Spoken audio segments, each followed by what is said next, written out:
And ito yung mga good news na sinasabi natin sa inyo mga kapiksi, may mga paparating na good news. Ito guys, lalo na kung meron kayong mga ina-applyan, mga pending na mga application, lalo na kung sa ibang bansa.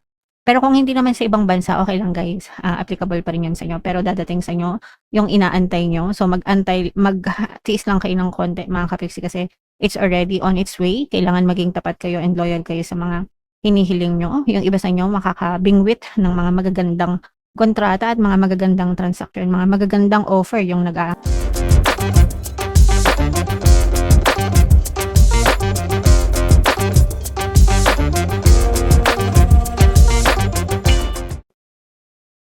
Hello guys, hello Libra, welcome back to Pinay Pixie Tarot. Ang pamagat ng episode natin for tonight is first half kapalaran para ngayong July 1 to 15 para sa Libra, Sun, Moon, Rising, Sign, and Venus.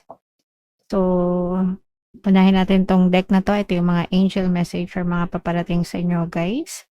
Meron tayong disturbance. Ito guys, ibig sabihin nito, ito yung mga pabigat sa buhay nyo na nagiging balakid sa mga personal na goals nyo or mga personal na ambisyon, mga personal na um, um, dreams nyo sa buhay. So, kunwari, gusto mong maging sikat na ganito, ganyan. Pero, hindi mo ma-focus yun kasi meron kang obligasyon, na obligasyon ka sa pamilya mo, ganyan. Inuuna mo yung mga responsibilities mo sa kanila. So, imbis na maka-focus ka sa goal mo, yung oras mo, yung attention mo, yung energy mo, nakakain ng mga responsibilities mo. So, ganun, guys. And wala namang masama doon para sa akin. Basta kailangan nyo lang balansehin. Kung nagbibigay ka ng time para sa mga obligasyon mo, magbigay ka rin ng time para sa pangarap mo. Kailangan mo lang i-manage yung sarili mo, mga kapiksi. Okay? Alright. Kasi ikaw yan eh. Sarili mo yan, di ba? So, walang ibang gagawa niyan para sa iyo, kundi ikaw, Libra. Alright? And another message guys, ito naman ay good news. So may mga good news na paparating sa inyo. Kung meron kayong mga inaantay, mga ina-anticipate mga kapiksi, no?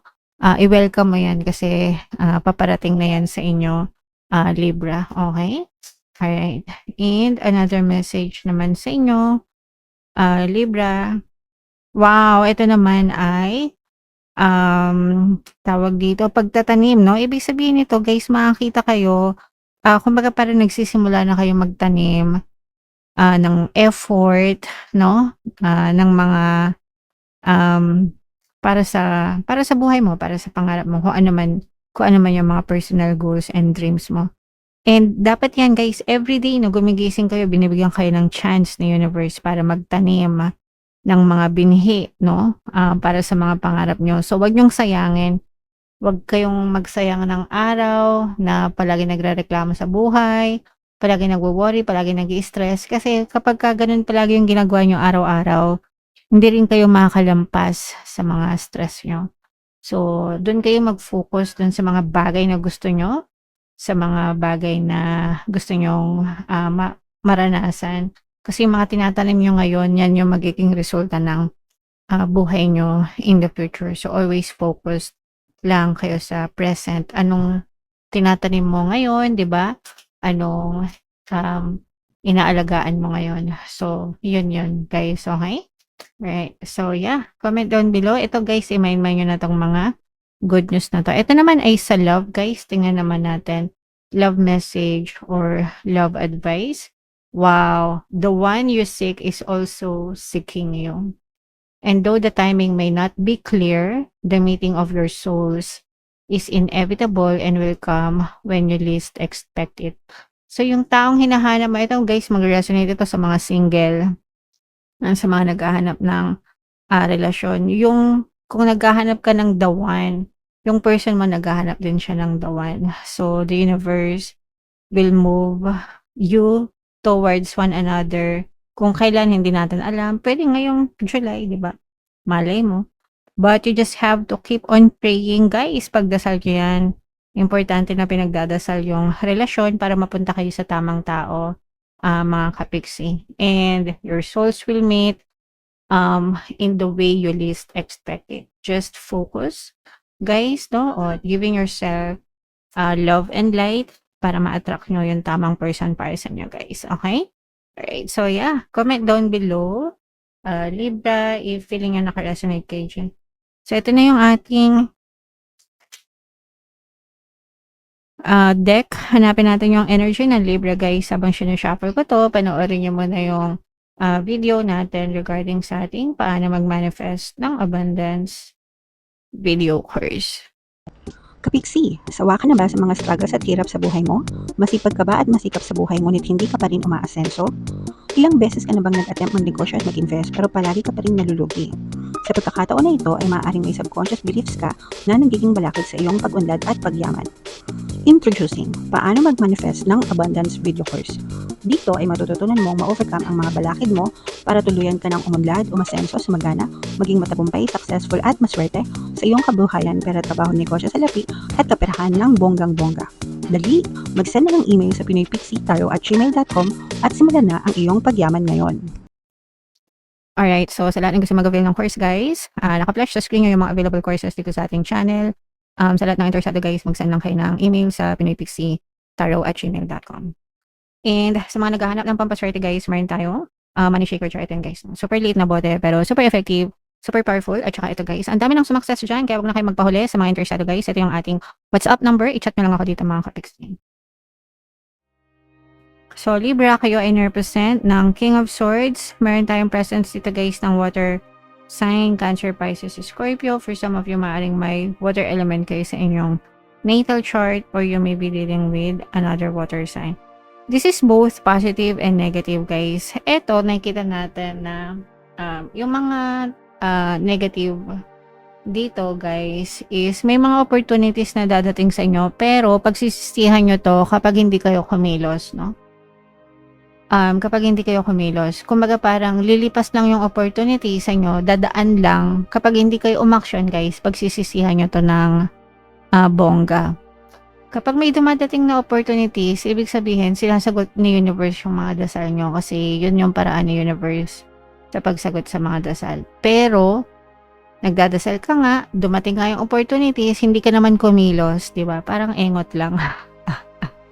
Ba't ka pa nagdasal kung di ka naman kumikilos? Kaya dapat, pag nagdadasal kayo, palagi kayong kumikilos, mga kapiksi, para hindi nasasayang yung mga pinagdadasal nyo. Kasi pagsisisihan nyo yan dahil malalampasan lang kayo, okay? Kaya make sure na abang-abang, guys, no? Kasi opportunities are always there. Hindi nyo lang napapansin, guys. And ito yung mga good news na sinasabi natin sa inyo, mga kapiksi, may mga paparating na good news. Ito, guys, lalo na kung meron kayong mga ina-applyan, mga pending na mga application, lalo na kung sa ibang bansa.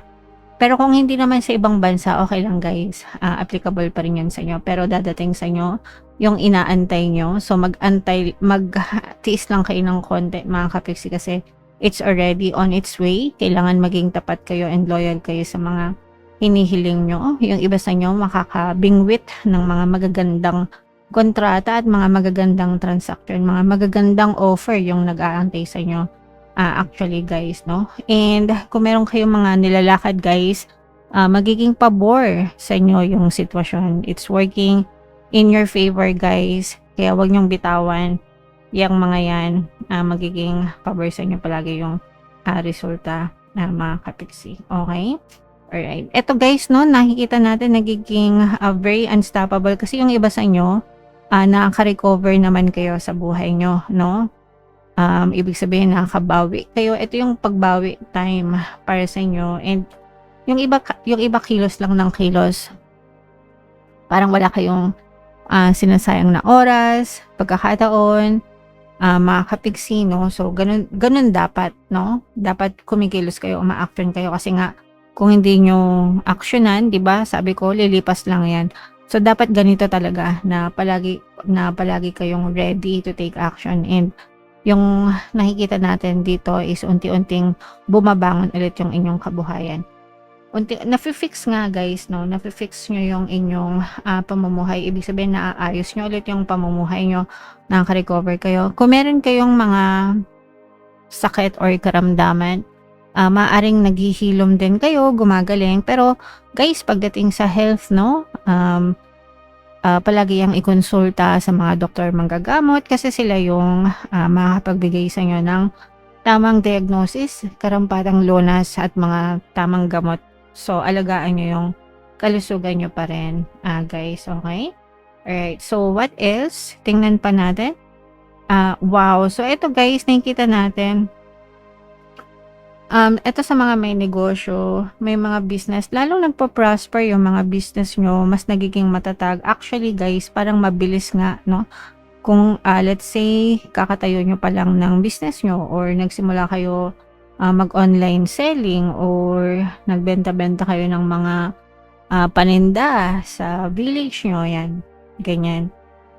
Ang bilis ng progress niya, ang bilis ng pagkalat, ang bilis ng pag-asenso ng negosyo nyo. And kung mabilis na siya, mas lalo pa siyang bibilis ngayon. Or kung naging matumal man siya, let's say, kapiksi ang tumal ng benta ko nung nakaraang buwan or mga nitong first half, ganyan. Huwag kayong mag-alala kasi parang ngayong pagpasok ng second half, parang magfu-full force, no? Magfu-full force, ibig sabihin buong pwersa, no? Yung negosyo nyo talagang papaldo-paldo kayo sa mga business nyo, mga kapiksi. Yung iba sa inyo, parang may mga desisyon na may gagawin kayong desisyon related sa business nyo na magiging dahilan para mas lalong bumilis yung inyong kita. So, baka lumipat kayo ng pwesto o kaya naman baka magbago kayo ng tinitinda, yung mga ganun. Pero yun yung magiging dahilan para lalong kumita yung mga negosyo nyo. So, kung meron kayong mga desisyon na pinag-iisipan, guys, pag-isipan nyo mabuti at pag-aralan nyo mabuti kasi para yan sa ikagaganda ng business nyo, guys. And so far, guys, parang magiging emotionally happy kayo. Ibig sabihin, magiging kalmado kayo, very kalmado, very peaceful lang yung energy mo ngayong June 1 to 15, July pala. July 1 to 15, wala kayo masyadong iisipin, and parang, yung iba sa inyo actually kontento na, no? Kontento na kayo, masaya na kayo sa kung ano yung meron kayo right now, Libra, okay? Alright, so yun yung masarap, no? Yun yung pinakamasarap sa pakiramdam na wala kayong masyadong pinaproblema. Chill lang, di ba? So, you will realize how blessed you are, Libra. Okay? Alright, so yeah. Comment down below, guys, if feeling nyo naka-resonate kayo dyan. Lahat ng mga magaganda, guys, i-claim nyo na, i-mind nyo na sa comment section.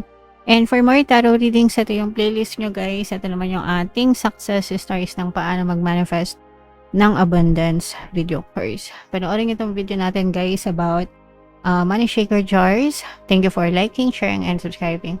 See you next time. I love you all. Have a nice day. Bye-bye.